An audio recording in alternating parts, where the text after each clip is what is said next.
rest are transient. In Mundaka Upanishad, we get, according to our realization, it is characterized that one who has realized, there said Brahmavid, and one who has no separation, who is always in Samadhi, is Brahmavid Varishta. Bhagwan, the founder of International Vedanta Society, the core of International Vedanta Society, is Brahmavid Varishta, who is not only in Samadhi always, but he can transform us to Brahmavid. And he had his work, the best thing what we get over here is transformation of our individuality. Today we are celebrating 25 years, but it not a word that 25 years. Bhagwan didn't take a single breath after Bhagwan's Gurudev told him that his life is for others. And finally, his greatest work that he did for us, for the women of the world. I am, on the behalf of all the women of the world, thankful to Bhagwan that we are authorized to speak about Vedanta. We are authorized to practice Vedanta. He gave us the authority. He is our master who has given us the chance to practice Vedanta, which was not before this era. So we all are thankful to him. We have realized that we are Brahman. Yes, our identity is, we are not the woman. We are Brahman. We are Brahman. And we are Brahman. Thank you. তেজমহিমাকে অনেক ধন্যবাদ। এবারে যার কথা শোনার জন্য আমরা প্রতিদিন প্রতি মুহূর্তে অপেক্ষা করে থাকি, আমরা আজকে এখন ভগবানের কথা কিছু শুনবো। আজকের দিনটা তার জীবনের একটা পবিত্রতম দিন, কারণ আজকে তার গুরুদেব স্বামী পবিত্রানন্দ মহারাজের জন্মদিন। তাই এই ইন্টারন্যাশনাল বেদান্ত সোসাইটি তিনি এই দিনেই তৈরি করেছিলেন তার গুরুদেবের প্রতি তার শ্রদ্ধার্ঘ্য এই ইন্টারন্যাশনাল বেদান্ত সোসাইটি। আমরা এখন ভগবানের কথা শুনবো।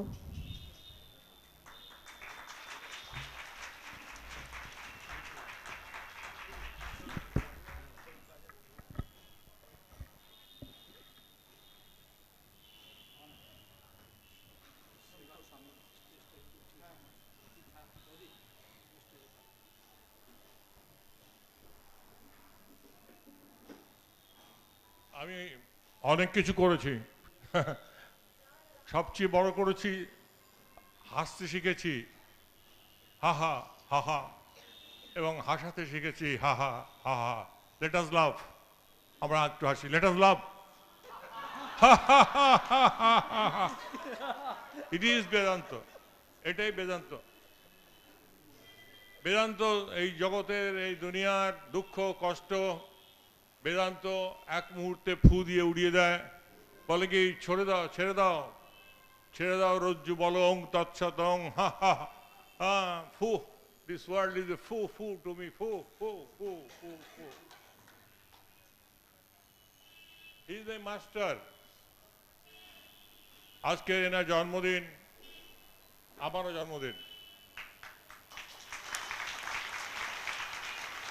বেদান্ত সোসাইটি জন্মদিন, তিনটে জন্মদিন একসাথে হয়েছে। আমার জন্মদিন, আমার গুরু মহারাজের জন্মদিন এবং বেদান্ত সোসাইটির জন্মদিন। আগার তুম না হতে মুঝে আর জিনে কা চাহত না হতে, আজকের আমার জীবনে যদি আমার গুরুদেব না আসতেন তাহলে আজকের আমরা এখানে কিন্তু আসতে পারতাম না। সাউন্ড আসছে না?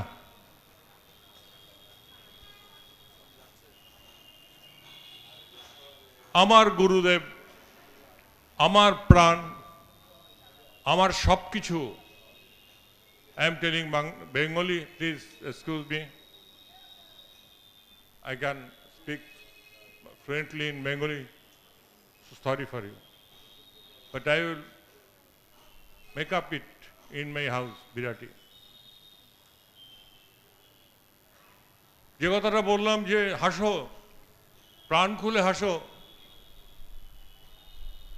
এবং এই প্রাণ খুলে হাসার জন্যই কিন্তু আজকের আমি গুরুদেবের কাছে গেছিলাম। আমি যখন আমার গুরুদেবের কাছে যাই তখন আমি একটা হতাশ ক্লান্ত যুবক, আমার সামনে কিছু ছিল না, সত্য ছিল না, সত্য খুঁজছিলাম। তখন সমাজে আমি প্রতিষ্ঠিত, সামাজিক আমার নাম রয়েছে, আমি চাকরি করতাম, খারাপ কিছু না, কিন্তু হতাশ ছিলাম। আমরা সবাই হতাশ এখানে, এখন নই। আমাদের কিন্তু একটা কষ্ট হবে, আমাদের অনুষ্ঠান শেষ হবার পর, আমি আগের থেকে বলে যাচ্ছি যে আমাদের কিন্তু একটা কষ্ট হবে। যেমন এয়ার কন্ডিশন রুম থেকে বেরিয়ে গেলে ঝট করে একটা গরম লাগবে, তেমনি এই প্রোগ্রাম অনুষ্ঠান করে যখন আমরা গাড়িতে উঠব তখন দেখবো আমাদের একটা গরম লাগছে। আমরা বুঝতে পারছি না আমরা কোথায় আছি। আমরা পৃথিবীতে বর্তমানে স্বর্গে আছি, এর চেয়ে বড় স্বর্গ কোথাও নেই। কেননা আমরা এখানে হাসছি আনকন্ডিশনাল, অভিনেতার হাসি নয়, প্রাণ খুলে হাসি। আমার গুরুদেব হাসতেন, হা হা করে হাসতেন, আরে এসো এসো এসো এসো এসো। আমি এখনো অতখানি উঠতে পারিনি, বেঁচে আছি এখনো অতখানি উঠতে পারিনি।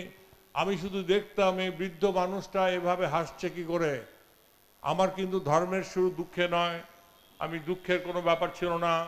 আমার বউ ছিল, আমার মেয়ে ছিল, আমার চাকরি ছিল, আমার সামাজিক থিয়েটার করতাম, নাম দাম ছিল, কিন্তু তার মধ্যে আমি শান্তি পাইনি, আমার ভালো লাগেনি। বাড়িতে আসতেই দেখতাম বাবা মা নানা রকমের অশান্তির কথা বলছে, এটা নেই সেটা নেই, শ্বশুরবাড়িতেও সেটা বলছে, এটা নেই সেটা নেই। কিন্তু গুরুদেবের কাছে যখন গেলাম, শোনা যাচ্ছে গুরুদেবের কাছে যখন গেলাম তখন আমি দেখছি যে শ্বশুরবাড়িতে গেলে নানা সমস্যার সমাধান করতে হচ্ছে, নিজের বাপের বাড়িতে গেলেও নানা সমস্যার সমাধান করতে হচ্ছে। দুজনই বৃদ্ধ, বাবা বৃদ্ধ, শ্বশুরও বৃদ্ধ, কিন্তু আমার গুরুদেবের কাছে গেলাম, তিনি হাসছেন হো করে। আমি দেখলাম কি আশ্চর্য ব্যাপার, যার কিছু নেই, ছোট্ট একটা গ্রামের ছোট্ট একটা বাড়িতে তিনি তপস্যা করেন। মোটা চালের ভাত খেয়েছি তার সাথে বসে। আমার যে বাড়িতে বিয়ে হয়েছিল সে বড় বাড়ি, সেখানে আমাকে 20টা 25টা আইটেম দিয়ে খাওয়ানো হতো। আশ্রমে সেই মোটা চালের ভাত খেতাম, কিন্তু আমি শুধু দেখতাম সেই মানুষটা হাসছে। সেই জন্যই বললাম আমরা যেন হাসি। মোটা চাল খেয়ে, পাতলা ডাল খেয়ে তিনি হাসছেন। আমি হাসিটা দেখে ভাবলাম আমাকে এই হাসতে হবে।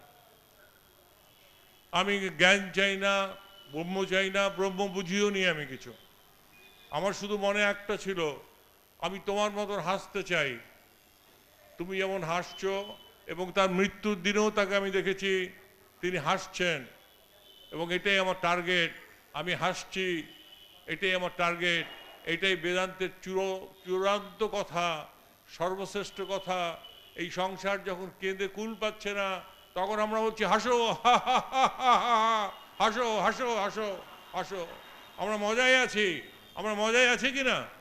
আমাদের খাওয়ার চিন্তা নেই, আমাদের পড়ার চিন্তা নেই, আমাদের শোবার জায়গার চিন্তা নেই, আমরা ঝগড়া করছি না, আমরা ঝগড়া মেটাচ্ছি না, আমাদের মুখ গম্ভীর হচ্ছে না। হলো কি করে? হচ্ছে সেই জ্ঞান, সেই হাসি, সেই বৃদ্ধের সেই হাসি যে আমাকে শিখিয়েছেন উড়িয়ে দাও, সব কিছু উড়িয়ে দাও, বাইরের জগতে কোনো কিছুই যেন তোমাকে স্পর্শ করতে না পারে। অল্প কথাই বলে শেষ করি, কেননা আরো কিছু কথা বলবেন। বেদান্ত কি? এটাই বেদান্ত। হাসো হাসো, ব্যাস মেইন কথা যে হাসো, আনন্দ করো। যেদিন নিজেকে নিরানন্দ দেখবে সেদিন দুঃখী মনে করবে নিজেকে। খেতে না পাওয়াটা দুঃখের কারণ না, একটা মানুষ দুদিন খেতে না পেলেও বেঁচে থাকে, কিন্তু রাত্রিবেলা যদি দুশ্চিন্তায় ঘুম না হয় সেটা বড় যন্ত্রণার। আমি না খেয়ে থাকতে পারি, আমরা ছিলামও সবসময় একদিন যাইনি, কিন্তু হাসতে পারছি। আজকের কত আনন্দের, আমার এই বয়সে আমাকে দেখলেই তো বোঝা যায় যে আমি ধর্ম করব কেন, আমি গুরুকরণ করব কেন, আমি আমার গুরুদেবকে মানবো কেন। আরে দেখো আমার জীবনটাকে কি করে দিয়েছে, দেখো তুমি আমার বয়স এত, আমি ইয়ং মেয়েদের সাথে নাচছি, হাসছি, গাইছি, সারাদিন পড়ে আছি, আমার কোমরে ব্যথা আছে, পরোয়াই নেই কোনো কিছু। আমি শুধু গুরুদেবের কাছে চেয়েছিলাম আমি তোমার মতন হাসতে চাই। এবং আজকে স্বীকার করতে হবে আপনাদের যে না মানুষটা হাসতে পারে। স্বীকার করো তুমি যে না মানুষটা হাসতে পারে, শুধু হাসতে পারে না হাসাতেও পারে, হাসাতে পারে, এটা বেদান্ত। ছোট্ট ঘটনা বলে শেষ করব,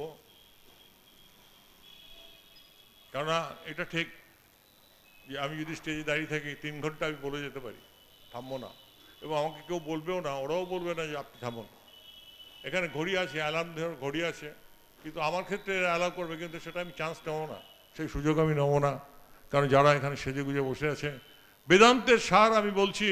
গুরুদেবের আশ্রমে আমার নেমন্তন্ন ছিল, সেখানে আশ্রমে আমি শ্বশুরবাড়ির থেকে আশ্রম প্রায় 2 কিলোমিটার দূর ছিল। আমি শ্বশুরবাড়ির থেকে আশ্রমে ছিলাম, আমার দুপুরবেলা খাওয়া দাওয়ার কথা ছিল। ভালো করে শুনবেন, বেদান্ত মানে উপনিষদের কঠিন কঠিন কথা না, শ্রীনন্ত বিশ্বে অমৃতস্য পুত্রা, এইসব কথা নয়। বেদান্ত মানে প্র্যাকটিক্যাল জীবনে একটাই কথা, আমি তোমাকে ভালোবাসি। বলছি তোমাকে আমি ভালোবাসি না, আমি তবুও বলবো আমি তোমাকে ভালোবাসি। তুমি বলবে আমি তোমাকে ভালোবাসি না, আমি তবুও বলবো বেহার মতন আমি তোমাকে ভালোবাসি।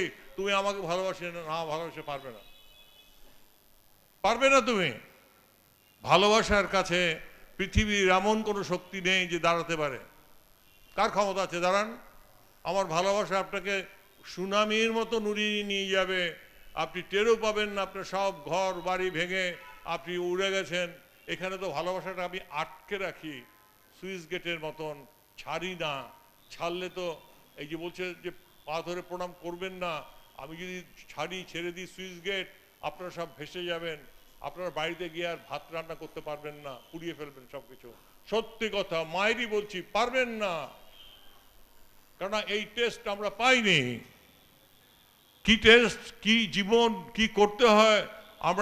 আমি খেতে বসেছি গুরুদেবের পাশে, এবং আমরা 6 জন সন্ন্যাসী খেতে বসেছি। আমি তো সন্ন্যাসী নই, আমি তো গৃহী। এক আশ্চর্য ব্যাপার। তিনি কি করেন আমাকে দেখলেই তো বোঝা যায়, তিনি দিনকে রাত, রাতকে দিন করেন। আমাকে দিয়ে সাদা পোশাক পরিয়ে বেদান্ত বলাচ্ছে, আর এরা আমাকে সব গেরুয়া পরে সব কিছু ছেড়ে, আমি তো কিছুই ছাড়িনি। তো বউকে পাশে নিয়ে দিব্যি বসে আছি, বউকে পাশ ছাড়া করতে চাই না, কারণ ভিড়ের মধ্যে যদি পাশ ছাড়া হয়ে যায় মুশকিল হয়ে যাবে, সেই জন্য চাই না। তো সেখানে খেতে বসেছি এবং খিদে লেগেছে খুব। শ্বশুরবাড়িতে 14টা 15টা আইটেম দিয়ে খাওয়ানো হয়। সেদিনকার রান্না হয়েছিল পাতলা মাছের ঝোল এবং ডাল পাতলা এবং মোটা চালের ভাত।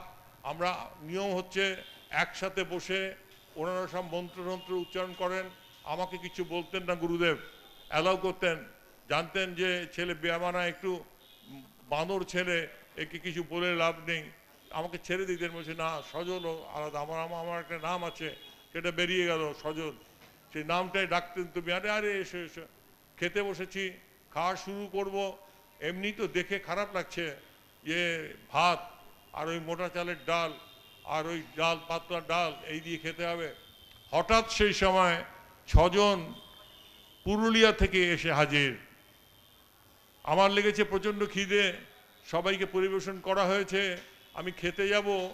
দেখলাম 6 জন এসে যেই ঢুকেছে আশ্রমে, আমি গুরুদেবকে চিনি, সঙ্গে সঙ্গে আমার মাথাটা কিন্তু চরৎ করে গরম হয়ে উঠলো যে এই তো মুশকিল হয়ে গেল, খিদা লেগেছে কিন্তু খেতে তো পাবো না, গুরুদেব তো কিছু করবে না, আটকাবেন। তখন আমি বলছি আমি একটু পাকা ছেলে ছিলাম, আমার পাকা বলে একটু নাম আছে, বদনাম আছে, আমার পাকামি করি। এটাও তো পাকামি না, একটা গৃহস্থ বউ ছেলে মেয়েকে নিয়ে এসব কি ব্রহ্মঠম্য করছি। আমি কোথায় বলবো তেরে মেরে প্যার, হায় তেরে প্যার, এমনি করো, এসব আমি কি করছি? এ তো পাকামি। ব্রহ্ম নির্বিকল্প সমাধি। আর আপনারা শুনছেনও কিভাবে টেনে টেনে আনছি। আজকে উর্মি ভট্টাচার্য কলকাতায় একজন বিরাট পুলিশ ডিপার্টমেন্টের লোক, আমি ভয় ভক্তিতে তাকে, সে একা চলে এসছে, কি টান। সে একা চলে এসছে, আমি তাকে নিয়ে ওখানে বসালাম, তার বয়স হয়েছে, সে হাঁটতে পারে না ভালো করে। তো খেতে বসেছি, তখন গুরুদেব হঠাৎ বলছেন, আরে দাঁড়াও দাঁড়াও দাঁড়াও, খেও না। আমি গুরুদেবকে বললাম, গুরুদেব ওদের জন্য ভাত চাপিয়ে দেওয়া হোক, রান্না চাপিয়ে দেওয়া হোক। গুরুদেব বলছে, না না দাঁড়াও দাঁড়াও। তখন ওদের বলছে, তোমরা একটু হাত পা ধুয়ে আসো, হাত পা ধুয়ে আসো। ধুয়ে এসে বলে, এবার তোমরা বসে পড়ো, বসে পড়ো। আমি বলছি, বসে পড়বে, খাবার নেই? হ্যাঁ, কোথা থেকে বসবে? আমি বললাম। তখন গুরুদেব বলছে, তোমরা হাত দিও না। গুরুদেব করলেন কি, প্রত্যেককে বললেন, তোমরা প্রত্যেকের থালা থেকে ভাত তুলে তুলে, ডাল তুলে তুলে ওই 6 জনকে সবাই মিলে আমরা ভাগ করে নেই। এমনি কম খাবার ছিল, ভাত ছিল, তার থেকে আবার তুলে দিতে হচ্ছে, ডাল তুলে দিতে হচ্ছে 6 জনকে। আর যাই হোক, তখন আমার এক নতুন জামাইয়ের পক্ষে এটা আমার ভালো রাখতে পারে না। আমার তো ভীষণ ক্ষুব্ধ মনে মনে ভাবছি, গুরুদেব কি করছেন। কিন্তু এটা বুঝতে পেরেছি যে কত বড় হৃদয় তার, যে সে বলছে, থামো থামো, রান্না করতে হবে না, আমরা ভাগ করে নেব। সেদিন আমি কষ্ট পেয়েছিলাম, সেদিন আমার ভালো লেগেছিল। আমার কষ্ট পেয়েছিলাম যে আমি তো পারিনি, আমার তো কষ্ট হচ্ছে, আমার তো অসুবিধা হচ্ছে, আমি তো খেতে পাচ্ছি না, আমার তো কম খাওয়া হবে। কিন্তু 6 জন মিলে আমরা সেদিনকার খেলাম। এই দিনের গল্প আমি আজও বলে বেড়াই। আমাদের বাড়িতে কেউ আসলে আমরা বলি, ভাত চাপাও, ভাত চাপাও। গুরুদেব বললেন, ভাত চাপাতে হবে না, ওই সবাই ভাগ করে নাও। এবং সবাই ভাগ করে সেই দিনটা কেটে গেছে। কিন্তু সেই দিনটা কাটেনি। এটাই বেদান্তের সার, যেটা আমি বললাম। বেদান্ত মানে এটাই, ভাগ করে খাও আর আনন্দ করো। হা হা হা হা হা হা হা হা হা।